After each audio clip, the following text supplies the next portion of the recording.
नमस्कार। आज हम एक ऐसी कहानी सुनने जा रहे हैं, एक ऐसे कुत्ते की जिसकी वफादारी और हिम्मत की बातें किस्से कहानियों से निकलकर एक सच्ची किंवदंती बन गई हैं। तो चलिए कहानी की शुरुआत इसी सवाल से करते हैं।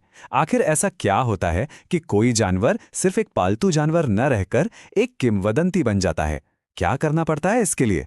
तो ये कहानी शुरू होती है एक सफर से, भारत के एक गांव में, जहां एक लंबी थका देने वाली यात्रा के दौरान एक ऐसी मुलाकात हुई जिसने सब कुछ बदल दिया।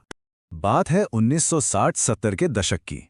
सोचिए, वो जमाना जब गाड़ियां कम और पैदल सफर ज्यादा हुआ करते थे।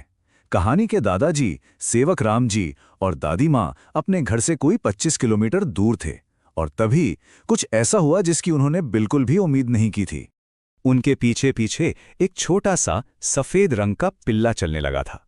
अब दादी माँ का दिल पसीज गया। उन्होंने उसे खिलाया और गोद में उठा लिया ताकि वो बेचारा कहीं खो ना जाए। बस एक छोटा सा रहम का भाव था ये। दादाजी को थोड़ी चिंता हुई। उन्हें लगा कि कहीं ये पिल्ला गांव के किसी बड़े आदमी का तो नहीं। लेकिन अब इतना लंबा सफर वापस तय करना भी तो मुमकिन नहीं था। तो बस उन्होंने फैसला कर लिया कि इसे घर ले चलेंगे, और वहीं उसका नाम रखा गया जबरा। और यहीं से जबरा की जिंदगी का एक बिल्कुल नया सफर शुरू होता है। वो सिर्फ एक पालतू जानवर बनकर नहीं रहा, बल्कि एक ऐसा किरदार बनकर उभरा जैसा किसी ने देखा नहीं था। देखिए, गांव वाले तो यहां तक कहते थे कि उसमें कोई दैवी आत्मा है। उसके मालिक का चमड़े का काम था, तो जाहिर है खाने पीने की कोई कमी नहीं थी। इसी वजह से जबरा बहुत ही तगड़ा हो गया था।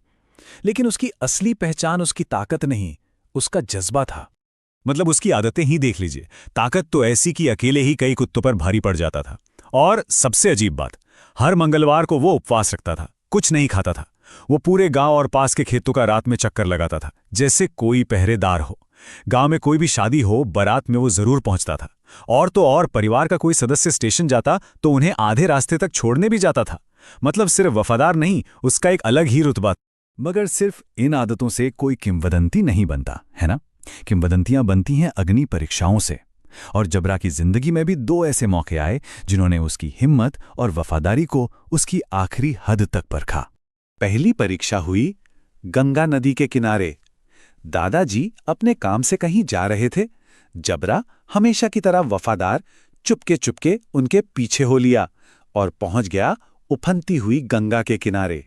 ये जो 30 किलोमीटर का आंकड़ा है, ये वो दूरी थी जो दादाजी को नदी के उस पार तय करनी थी। और जबरा ने मानो ठान लिया था कि ये सफर वो अपने मालिक के साथ ही पूरा करेगा। हुआ ये कि दादाजी तो नाव पर चढ़ गए।